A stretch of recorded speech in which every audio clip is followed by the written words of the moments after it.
Hello everyone and welcome to my presentation on Family Violence Policy and Practice, Assignment 2, Oral Presentation, An Introduction to Family and Domestic Violence experienced by Aboriginal and Torres Strait Islander women and children. I would like to begin by acknowledging the Dharawal people, traditional custodians of the land on which we meet today, and pay my respects to their elders past and present. I extend this respect to Aboriginal Torres Strait Islander peoples here today. Family and domestic violence towards women and children is a nationwide issue within Australia, with the Australian government citing it as a state of national emergency.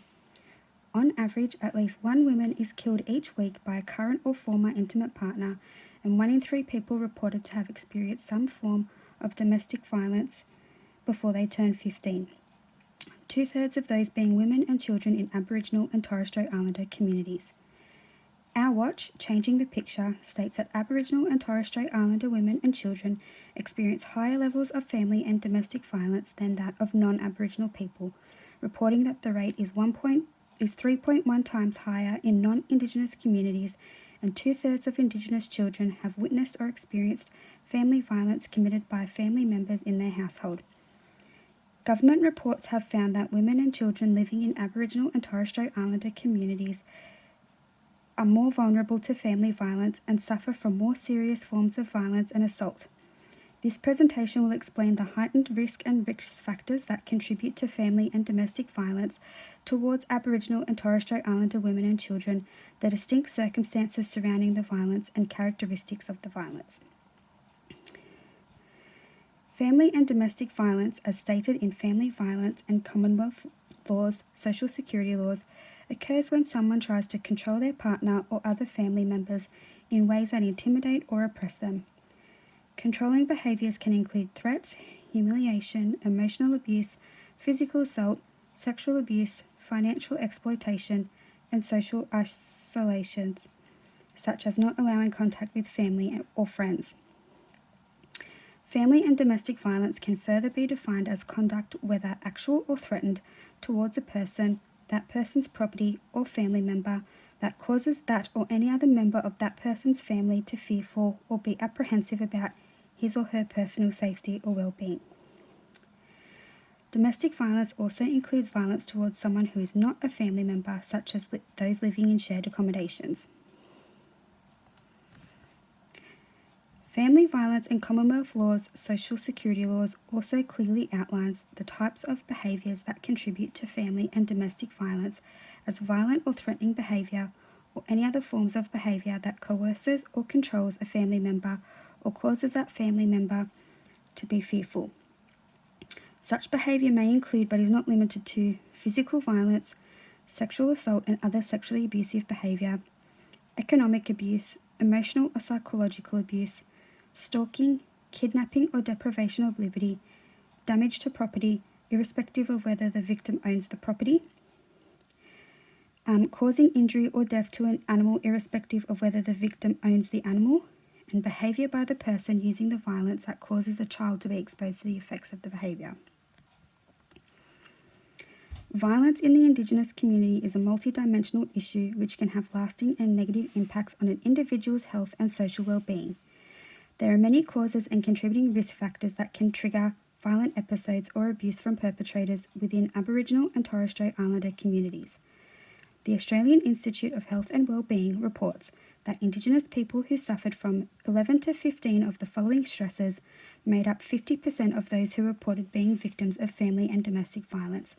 while those who had 1 to 5 stresses made up 23%, and those with no reported stresses make up 8%. Contributing stress factors that can increase the risk of abuse can be categorised into 3 groups. Group 1 includes the precipitating causes. These are when a particular stressful or traumatic event or series of events happen before violence occurs and can trigger a violent episode. These causes can include the perpetrator's poor mental health, being let go from work, or, as most recently seen in the media, a large sporting event such as the NRL Grand Final. Being under the influence of drugs and alcohol can also be a significant contributor towards triggering a violent episode. The Australian Bureau of Statistics found that 49% of Indigenous women who had experienced an assault by an intimate partner identified that within the previous 12 months, alcohol or drugs had contributed to the most recent incident. The New South Wales Bureau of Crime Statistics and Research have also found that 41% of all incidents of domestic assault reported to the police between 2001 and 2010 were alcohol-related. Now, whilst these numbers are alarmingly high, it is important to note that this is not a cause of family violence but a contributing factor. Group 2 are the situational factors. These are circumstances or outside elements in the social environment that can contribute to a violent episode, such as homelessness,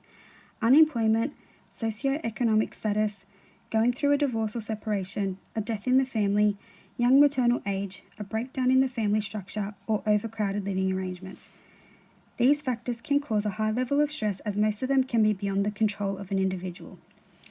Studies show that Indigenous individuals are more disadvantaged than non-Indigenous individuals across a range of socio-economic factors, including having lower incomes, higher rates of unemployment, poorer educational results, and lower rates of owning their own homes. The higher levels of ill health, poverty, homelessness, and unemployment in Aboriginal and Torres Strait Islander communities, particularly those in remote and rural areas, are all contributing factors of family and domestic abuse.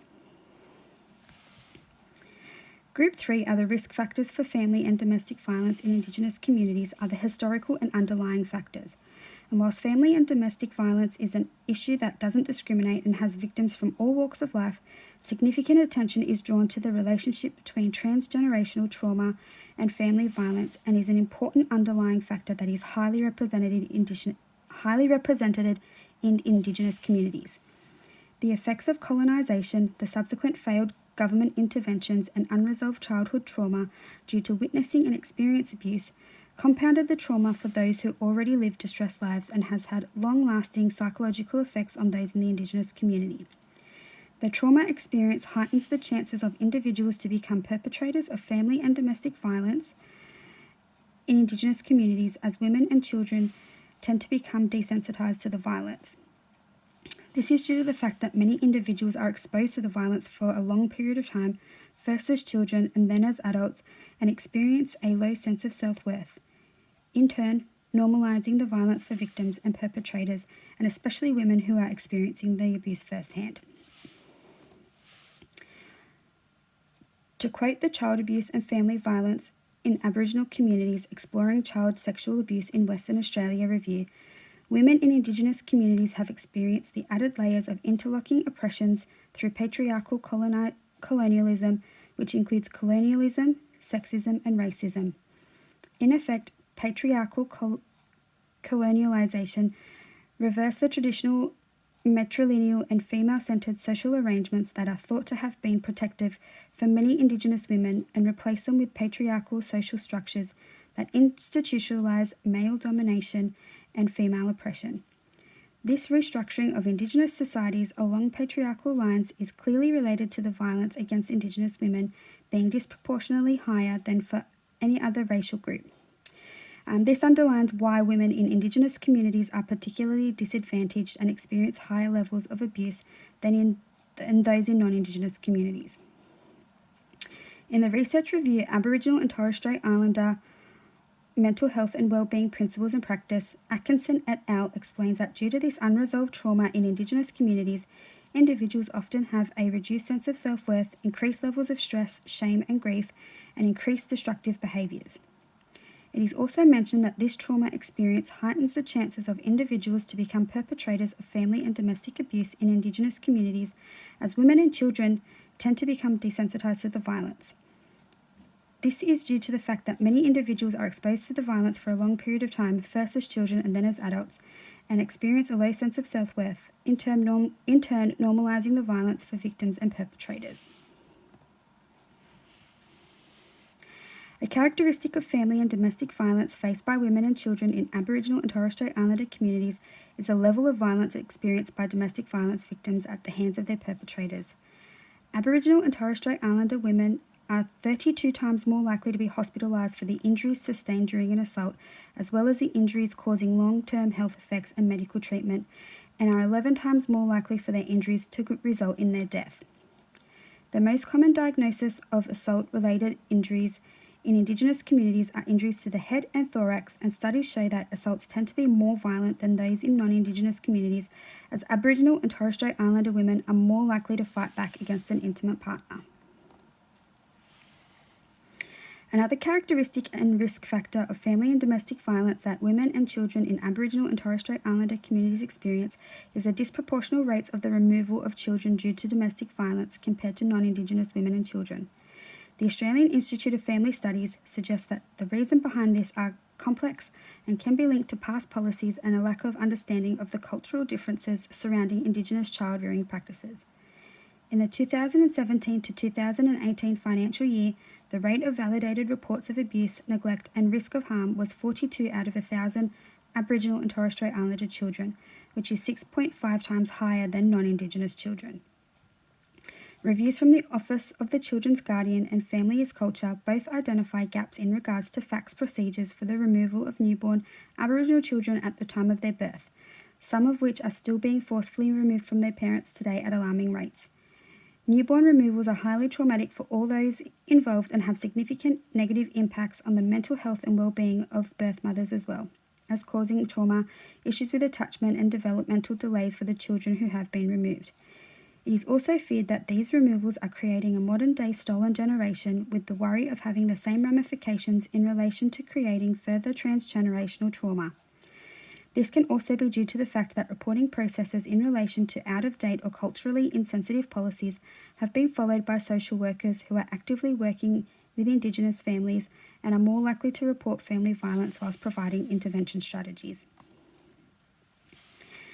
Another characteristic of family and domestic violence in Aboriginal and Torres Strait Islander communities is the effect that the violence has on a victim's day-to-day life. It has shown that family violence can have a significant impact on the health and well-being of victims by causing depression and anxiety, as well as other mental illnesses, increased absences from school, which is disruptive to a child's education, and absences from work, causing high unemployment rates, and an increased level of alcohol and substance abuse and addiction for both victims and perpetrators.